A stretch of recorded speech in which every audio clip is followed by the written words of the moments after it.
हाल ही में नए संसद भवन में प्रस्तुत महिला आरक्षण विधेयक नारी शक्ति वंदन अधिनियम के तहत महिलाओं के लिए कितने प्रतिशत आरक्षण का प्रावधान किया गया है? तो महिलाओं के लिए 33% आरक्षण का प्रावधान किया गया है। महिलाओं के लिए 33% आरक्षण का प्रावधान किया गया है। अर्जुन मेघवाल ये कानून मंत्री हैं। इनके द्वारा लोकसभा में 128वां संविधान संशोधन बिल पेश किया गया है। ये अभी बिल है, अभी ये पारित नहीं हुआ। पारित कब होगा? जब इस पर लोकसभा राज्यसभा और जब लोकसभा से पारित हो जाएगा, राज्यसभा से पारित हो जाएगा और इस पर राष्ट्रपति के हस्ताक्षर हो जाएंगे तो यह पारित हो जाएगा और यह अधिनियम बन जाएगा। अगर यह पारित हो जाता है तो ये 106वां अधिनियम संविधान संशोधन हो जाएगा। अभी तक 105 संविधान संशोधन हुए हैं। अगर इस पर हस्ताक्षर हो जाते हैं सभी के द्वारा तो यह 106वां संविधान संशोधन हो जाएगा। इसका नाम क्या रखा है? ये जो 128वां संविधान संशोधन बिल पेश किया गया है, इसको प्रधानमंत्री के द्वारा नाम क्या रखा है? नारी शक्ति वंदन अधिनियम इसका नाम रखा गया है। संबंध किससे है?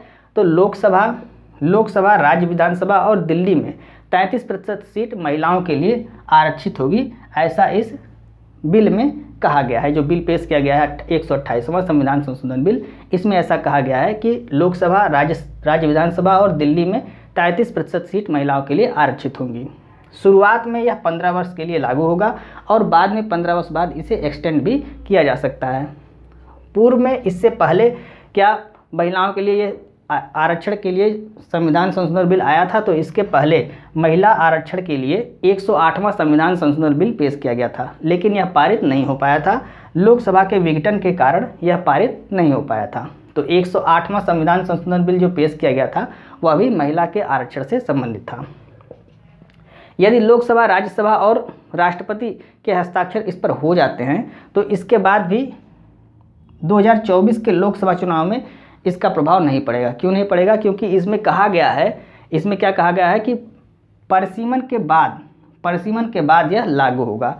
परिसीमन क्या होता है? तो परिसीमन भारतीय संविधान के अनुच्छेद 82 के अंतर्गत परिसीमन के बारे में बताया गया है और इसका कार्य क्या होता है? लोकसभा क्षेत्र का निर्धारण करना, ये परिसीमन का कार्य होता है। तो यह इसमें कहा गया है कि परिसीमन के बाद ही इसको लागू किया जाएगा।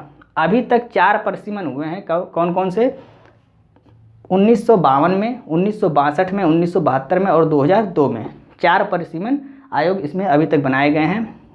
अगला 2026 में बनाए जाने की संभावना, अभी संभावना है, ये कंफर्म नहीं है 2026 में बनेगा या नहीं बनेगा, लेकिन संभावना 2026 में है। तो 2026 के बाद जो लोकसभा चुनाव आएगा कौन सा? 24 के बाद फिर 29 में आएगा।